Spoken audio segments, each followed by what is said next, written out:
School সারা রাজ্য জুড়ে এখান থেকে সরকারি এডেড, সরকারি এবং সরকারি এডেড স্কুল, মাদ্রাসা, ভোকেশনাল কোর্স এবং যারা 11 এবং 12 ক্লাসে পড়েন 11 and 12 প্রায় 16,46,000 ছাত্রছাত্রীকে তরুণের স্বপ্ন প্রকল্পে ট্যাব বা স্মার্টফোন কেনার জন্য 1,650 কোটি টাকা খরচা করা হচ্ছে।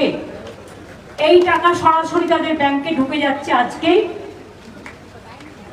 এতদিন ক্লাস 12 উঠে পড়ুয়ারা পেতে, এবারই প্রথম ক্লাস 11কেও আমরা এটা দিচ্ছি, কারণ 11 থেকে পেলে তাদের সুবিধে হয়, তারা অনলাইনে পড়াশোনা করার সুযোগ পান।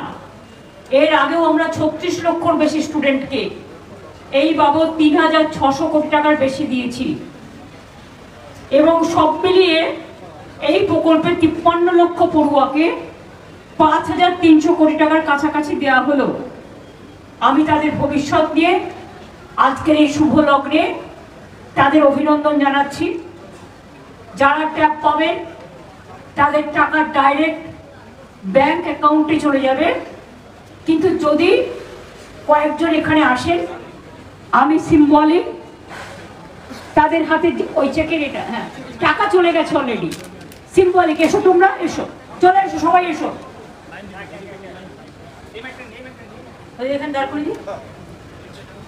প্রথমে চেতলা গার্লসের প্রিয়া রায়, শ্রেয়সী জানা। প্রিয়া রায়, শ্রেয়সী জানা। প্রিয়া রায়, শ্রেয়সী জানা, চেতলা গার্লসের।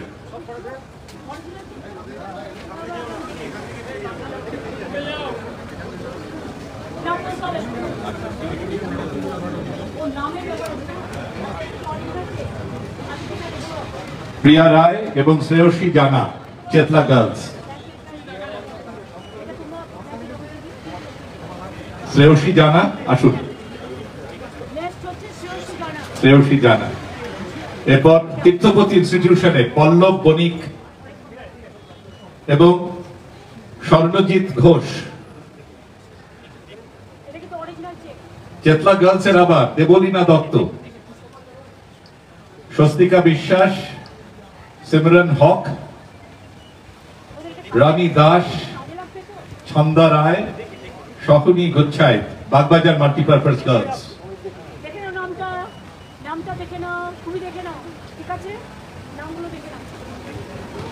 হয়ে গেল। মাননীয় মুখ্যমন্ত্রী তরুণের স্বপ্ন প্রকল্পে 10,000 টাকা করে 11-12 যারা পড়েন তাদের অনলাইন ক্লাসের দরকার হয় ট্যাব কেনার, তার জন্য সারা বাংলায় কিন্তু পেয়ে গিয়েছে। এটা প্রতীকী আমরা দিলাম, সবার ব্যাংক অ্যাকাউন্টে ঢুকে গেছে। এটা প্রতীকী আমরা চেক দিলাম সবার ব্যাংক অ্যাকাউন্ট।